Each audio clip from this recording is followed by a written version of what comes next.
కుమరక్క పక్కన షూట్స్ లలో కావచ్చు ప్రతి ఒక్క దాంట్లో కూడా అన్ని చూసుకునేటువంటి వ్యక్తి ఉన్నాడు. ఇంతకు ముందు శ్రీనాథ్ వీళ్ళందరూ కూడా కలిసి ఉండేటటువంటి వాళ్ళు. రాజేష్ అనే వ్యక్తి ఉన్నాడు మన దగ్గర. మాట్లాడదాం అసలు శ్రీనాథ్ ఎట్లుండేవాడు, కుమరక్క ఈ విధంగా మానసికంగా కావచ్చు అలాగే శారీరకంగా ఇబ్బంది పెట్టిండు అని చెప్పి శ్రీనాథ్ చెప్తున్నాడు పరిస్థితి. ఇక్కడ చూసుకున్నట్లయితే శ్రీనాథే అట్లుండేటోడు, శ్రీనాథే మెసేజ్లు పెట్టిండు అందరికీ అని చెప్పి ఇక్కడ ఉన్న వాళ్ళు చెప్తున్నాడు పరిస్థితి. మరి ఇక్కడ రాజేష్ కూడా ప్రత్యక్షంగా అక్కడ ఉన్నాడు. మరి ఏం చెప్పుంటాడు అంటే శ్రీనాథ్ ని చూస్తూ ఉంటాడు కాబట్టి శ్రీనాథ్ మరి ఎట్లుండేవాడు అని చెప్పి కూడా రాజేష్ అడిగే ప్రయత్నం అయితే చేద్దాం. నమస్తే అన్నగారు. నమస్తే. ఎట్లుండేటోడు శ్రీనాథ్, మరి ఈ విధంగా కుమరక్కను కూడా ఛానల్లోకి తీసుకొచ్చి బయటికి తీసుకొచ్చి ఇక్కడ చంపుదామని ప్లాన్ కూడా వేసి ఒక 8-9 మంది వచ్చి కూడా చంపుదామని ప్లాన్ వేసి కొట్టిపోవడం కూడా జరిగింది. మరి మీడియాలో చూసుకున్నట్లే వేరే విధంగా పోర్ట్రే చేసి ఇట్లా ఉండేటోడు అట్లా ఉండేటోడు అని చెప్పి చెప్తున్నాడు అని పరిస్థితి. అసలు ఏమైంది, అసలు ఎట్లుండేటోడు శ్రీనాథ్ ఫస్ట్ లో వచ్చిన కొత్తలో నార్మల్ గానే ఉండేవాడు అన్న. ఎప్పుడు కూడా అందరితో అది అన్న ఇది అని అనుకుంటా మామూలుగా నార్మల్ గా మాట్లాడేవాడు, అందరితో బాగానే ఉండేవాడు. తర్వాత ఈ సడన్ గా అన్నతో ఇట్లా అన్న అటాక్ చేయడం ఇవన్నీ జరగడం అసలు నేనైతే ఎక్స్పెక్ట్ చేయట్లేదు. మేము ఎప్పుడు షూట్ లో ఉన్నప్పుడు కలుస్తుంటే అందరం కలిసి అదన్న అంటే ఇది తమ్ముడు అని మాట్లాడుకుంటే హ్యాపీగా వెళ్ళిపోతుంటే మా అన్న కూడా ఏ రోజు కూడా ఎవరికి అన్యాయం చేయలేదు, మంచిగా తిండి పెట్టిండి అన్ని చూసుకున్నాడు. కుమరక్క ప్రతి ఒక్కరికి కూడా సొంత ఫ్యామిలీ ఎట్లుంటుందో అట్లా చూసుకునేవాడు అన్న. నా ఇంటికి కూడా మసాలా వస్తాడు, మా ఇంటికి కూడా వస్తాడు, మా చెల్లెలు అనుకుంటాం, మా అన్న అనుకుంటాము, మంచిగా వచ్చి అందరితో మంచిగా ఉండేవాడు. శ్రీనాథ్ ఇట్లా వేసినట్టే నేను అసలు నా మైండ్ లోంచి అసలు పోవట్లేదు. వాడు అసలు ఏందో అసలు ఏం ఆలోచన చేస్తున్నాడు, అసలు ఎవరిని బ్లేమ్ లేపాలనుకుంటే ఏం చేస్తున్నాడో అర్థమైతలేదు. ఏదో మెసేజ్ ఏదో పెట్టిండు, కుమరక్క ఏదో మెసేజ్లు పెట్టిండు, ఇట్లా పడుకుందా అని చెప్పి మెసేజ్లు పెట్టిండు, ఏమో మెసేజ్లు పెట్టిండు అని చెప్పి కొన్ని వీడియోలు కూడా రిలీజ్ చేసిన పరిస్థితి. మరి ఆ వీడియోలు ఎంతవరకు వాస్తవం, మెసేజ్లు ఇవి వీడియోలు అయితే నాకేం తెలియదు అని. ఎందుకంటే మేము టీమ్ లో అప్పటి నుంచి ఉన్నాం కదా, 8 ఏళ్ళ నుంచి నేను ఉంటున్నా. మాకు ఎప్పుడు ఎవరితో మిస్బిహేవ్ కానీ ఇట్లాంటివి కానీ కుమరం గారు చేయలేదు. ఎవరితో చెప్పి అంటున్నారు కదా, మరి అది నా మాక్సిమం అయితే నిజమైతే కాదన్నది. ఎందుకంటే అట్లాంటి ఆలోచన ఆయనకు ఉండదు. ఉంటే టీమ్ లో ఒక్కరికి కాదు కదా, అందరికి పెట్టాలి కదా. ఇప్పుడు టీమ్ లో కొత్త వాళ్ళు వస్తున్నారు, పాత వాళ్ళు వస్తున్నారు, పోతున్నారు.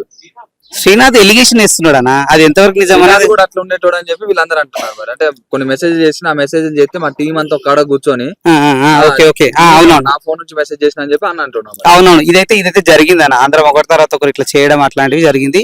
రఘు అని చెప్పి మన దానిలో కూడా ఉంటాడు, ఆయన దగ్గర కూడా ఒకసారి మనోడు ఏదో మెసేజ్ చేసిందంటే సరే ఏముంటానా ఏదో చిన్నపిల్లోడు వాడు ఏదో చేస్తాడు లేరా లైట్ పడించుకోకడని చెప్పి అందరూ మాట్లాడారు. కానీ ఈ విషయంలో అయితే మరి మనకైతే ఏం తెలియదు. అంటే వాళ్ళ అమ్మ కూడా 2 సంవత్సరాల క్రితం నా కొడుకు మందు తాగిండు, కుమరక్క మా కొడుకుని పడుకోవడానికి శారీరకంగా ఇబ్బంది పెడుతున్నాడు, రావాలి లైంగికంగా వేధింపులు చేస్తున్నాడు అని చెప్తే నా కొడుకు తట్టుకోలేక మందు తాగిండు అని చెప్పి అని అంటున్నాడు. మరి అందులో వాస్తవం ఎంత ఉంది అన్న? అది మందాయిన విషయం అయితే టాపిక్ ఇది కాదన్న.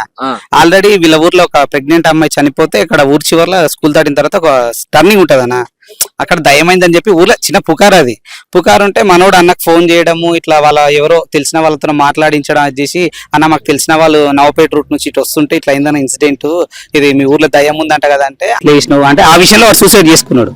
ఇది మందాయన అని చెప్పిండు, హాస్పిటల్ ఉన్న 2 రోజులు అని చెప్పి ఆ విషయం నాతో కూడా డిస్కస్ చేసిండు. ఎందుకు రాసిన ఇట్లా చేసుకున్నా దాన్ని అక్కడనే దాని వల్ల క్లోజ్. కానీ వాళ్ళ మదర్ చెప్పేది మాత్రం ఆ విషయంలో ఏదో అమ్మాయి విషయంలో ఇరికిస్తా ఇవి అని చెప్పి మందాయిందని చెప్పే కదా. మందాయిన విషయం కానీ అది కుమరమ్మన్న విషయం కాదండి. అది ఏంటంటే ఇది ఏమంటారు ఇట్లా దయ్యం పోతుందని చెప్పి ఒకటి క్రియేట్ చేసి వాయిస్ మెసేజ్ అన్న మాట్లాడింది వాయిస్ మెసేజ్ అని కలిపి అక్కడ పెట్టిండు. అది అంతా ఊరంతా స్ప్రెడ్ అయిపోయింది. అదేంటంటే దయ్యంది విషయం కదా, అరే నిజంగా ఈ ఊర్లో దయ్యం ఉందో అని చెప్పి ఉమ్మడి 2 మామనాడు జిల్లాలో పెద్ద స్ప్రెడ్ అయిపోయింది. పోలీసుల వరకు వెళ్ళిపోయింది. అది పోలీసుల వరకు వెళ్ళిపోతే వీడియో ఏమనుకున్నాడు, ఏదో ఇక్కడిక్కడనే అయిపోతుందిలే అనుకున్నాడు. అదేమిది పోలీసుల వరకు వచ్చేసరికి నాకేమవుతుందేమో అని ఆయన భయంతో వాడు సూసైడ్ చేసుకున్నాడు. వాళ్ళ మదర్ గారు అమ్మనేమో అట్లా చెప్తుంది, కానీ అదైతే దానికి సంబంధం లేదన్న, పొంతం లేదు విషయం. ఓకే, మరి ఇవన్నీ అవాస్తవాలని చెప్తున్నారు. మరి ఇందులో ఎవరిది తప్పు ఉంది ఎవరిది తప్పు లేదంటే అంటే మీతో పాటు కుమరక్క ఉంటాడు కాబట్టి నువ్వు ఆయనకి వెళ్ళి సపోర్ట్ చేస్తున్నావు, లేకపోతే ఆ పిల్లగాడిది తప్పు లేకపోయినా కానీ తప్పు ఉందని చెప్తున్నట్టు ఎట్లా? నాకు ఈ విషయంలో ఏంటంటే అన్న, తప్పులు ఎవరైనా కానీ ఫస్ట్ వీళ్ళు మాట్లాడాల్సింది క్లారిటీగా.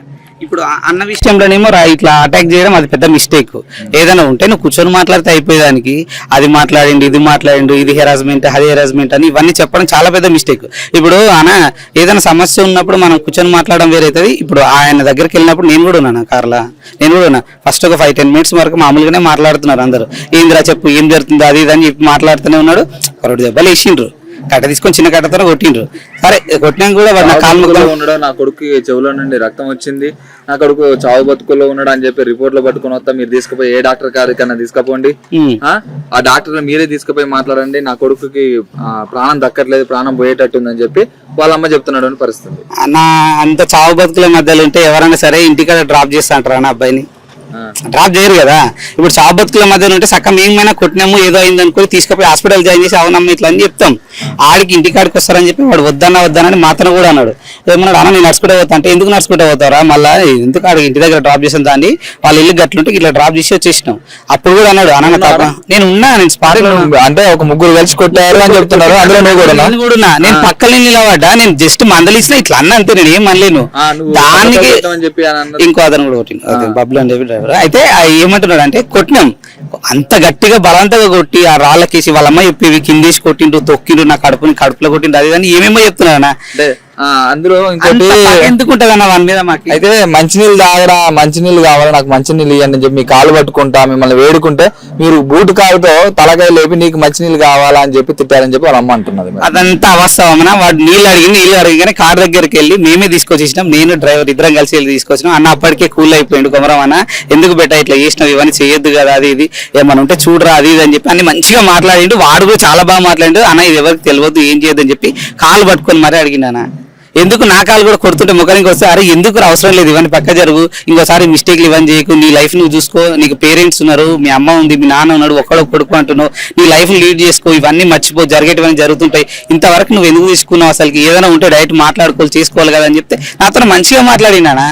ఇప్పుడు నా దొంగ తీసుకొచ్చి పెద్ద కర్ర తీసుకొచ్చి అక్కడ ఒక అంటే ఒక వాల్ ఉంటది, ఒక గోడ ఉంటది, ఆ గోడ మీద ఎక్కించి మోకాళ్ళ మీద చంపుతున్నారంట. అసలు అంత ఫ్రాడ్ అనా? ఇప్పుడు మాతో మాట్లాడిండు కదా, ఆయన దగ్గరికి వెళ్ళి మాట్లాడింది శ్రీనాథ్ దగ్గర, గోడకేసి కొట్టేంత అంత పగ ఎందుకుంటది అన్న మాకి? మోకాలు లేదు, యాది లేదు అన్న, వాడు ఉట్టిగానే ఉన్నాడు, మంచిగా ఇట్లా నిలబడి మీరు నేను ఎట్లా మాట్లాడుతున్నావు మాట్లాడిండు. 2 దెబ్బలు అయితే కొమరం గారు కొట్టిండు, తర్వాత డ్రైవర్ కొట్టిండు, ఇట్లా బందలిచ్చినాం అంతే. అంతకు మించి వాడిని బలవంతంగా ఏం చేయలేదు, ఏమి కొట్టలేదు. ఇట్లా కొట్టినప్పుడు చెంప తగులుతుంది కదా, చెంప తగిలి తగిలిండొచ్చు, కానీ దాన్ని వాడు బెర్నగారికి రక్తం వచ్చింది, అది వచ్చింది, నీళ్ళు అడగానే నీళ్ళు తెచ్చిచ్చినా, నేనే తెచ్చిచ్చిన, నేను డ్రైవర్ ఏవో తెచ్చిచ్చినాం. దాని మీద ఇంత అబద్ధం పోండి రాజు తీసుకురాపోవాడు. ఎట్లా సాల్వ్ చేసుకోవాలి? అమ్మ ఏమో మీ అందరి మీద ఎలిగేషన్ పెడుతున్నది, గోడ మీద నా కొడుకుని దుంగ తీసుకొని కొట్టినారు, మోకాల మీద చంపినారు, ఇవన్నీ చేస్తున్నారు నా కొడుకుని, ఇంత ఘనంగా చెప్పి నా కొడుకు సాగు బతుకుల్లో ఉన్నాడు, మరి ఇప్పుడు నేను ఏమైపోవాలని చెప్పి వాళ్ళ అమ్మ అన్న. అమ్మ మాట్లాడే దానిలో అయితే 100% తప్పు ఉందన్న. నిజాలు ఉంటే ఎవరైనా ఫేస్ టు ఫేస్ మాట్లాడితే తెలిసిపోతుంది. ఇప్పుడు మేము ఆ గోడకేసి కొట్టినాము అది ఇది అని చెప్తే వానికి ఎక్కడెక్కడో దెబ్బలు తగలాల, కంకర మీద కొట్టిందని కూడా వాళ్ళ అమ్మ చెప్తుంది, తలకని ఇట్లేసి ఒత్తిండు అని చెప్పి. ఎందుకు వస్తారన్న వాని మీద అంత పగ మాకు ఎందుకు ఉంటుంది? ఇట్లా జరిగిన సంఘటన గురించి అడిగినాము, నిజాలు చెప్తాడని చెప్పి కొంచెం గట్టిగా మాట్లాడినాము.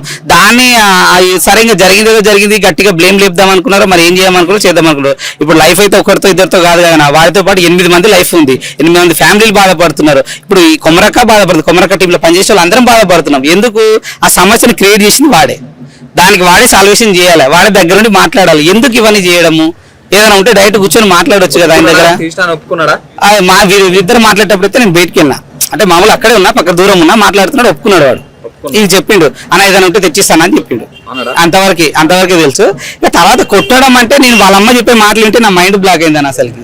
నాకు అసలు అర్థం కాని విషయం ఏంటంటే కంతకేసి కొట్టినట్టుంటే వానికి తలకి దెబ్బలు తలగాలి, మోకాల మీద చేయటం కదా, నా మోకాల మీద దెబ్బలు తలగాలి కదా, కడుపులేసి కొడితే కడుపులో దెబ్బలు తలగాలి కదా, అదే నాకు అర్థం అవ్వట్లేదు. వాళ్ళమ్మ చౌకొకటి దెబ్బ ఒకటి చెప్తుంది, తర్వాత డాక్టర్ దగ్గరికి వెళ్ళి మీరే మాట్లాడండి, నా కొడుకుని ఇట్లా సంపనికి గోడకేసి ఇట్లా కొట్టింది అంటుంది. ఏందన్న అసలు నాకు ఏది లేదన్న, ఇట్లా కట్ట ఉంటుంది, జస్ట్ ఇట్లా కట్ట ఉంటే కట్ట మీద కూర్చొని మాట్లాడినాం. ఫస్ట్ ఒక 2 దెబ్బలు పడినాక కూర్చొనే మాట్లాడినాం, ఏందిరా ఏంది ఎట్లా ఇస్తున్నావు అని చెప్పి. నార్మల్ గా అన్న వాళ్ళు మాట్లాడుతున్నావు, నేను పక్కనే ఉన్నా అంతే, నేను ఏం డిస్కస్ చేయలే. ఎందుకన్నట్లే సరే ఉండని మనోడు చిన్నపిల్లలు కదా, ఏదైనా ఒకటి సొల్యూషన్ చేస్తాను. సరే అన్న నేను ఇంటి వరకు నేను పోతానా, ఏదో ఒకటి చేస్తారు, 2 రోజులు 3 రోజులు అది ఇదని ఏదో మాట్లాడుతున్నా. అప్పటికి బంగారం ఉన్నప్పుడు మరి ఏదో ఒకటి చేసిన తీసుకురావాలి కదా. వాడు తీసుకొస్తా అంటే సరేనా ఇప్పుడు వద్దా, ఇంట్లో తెలుస్తుంది, నా పేరు బ్లేమ్ అవుతుంది, ఇదైతుంది అదైతుంది అని ఏమేమో మాట్లాడినా, నాకు ఏం అర్థం కాలే ఫస్ట్. ఎందుకంటే యాక్చువల్గా ఇక్కడ షూట్స్ జరిగినప్పుడు నేను లేను, ఆ ఇన్సిడెంట్ జరిగినప్పుడు గోల్డ్ ఇన్సిడెంట్ జరిగినప్పుడు నేను లేను. జస్ట్ నేను క్యాజువల్ షూట్కి వెళ్ళి వస్తుంటే దారిలో కలిసినాం. మనోడు ఎక్కిండు, నేను ఎక్కిన. సరే ఇట్లా అవుతుందని డిస్కస్ చేస్తుంటే ఎందుకన్నా కొంచెం మాట్లాడదని చెప్పి కొంచెం నార్మల్గానే మాట్లాడినాం. నార్మల్గా మాట్లాడి వాడు సతాయించే కొద్దీ కొంచెం అన్న కోపం వచ్చింది.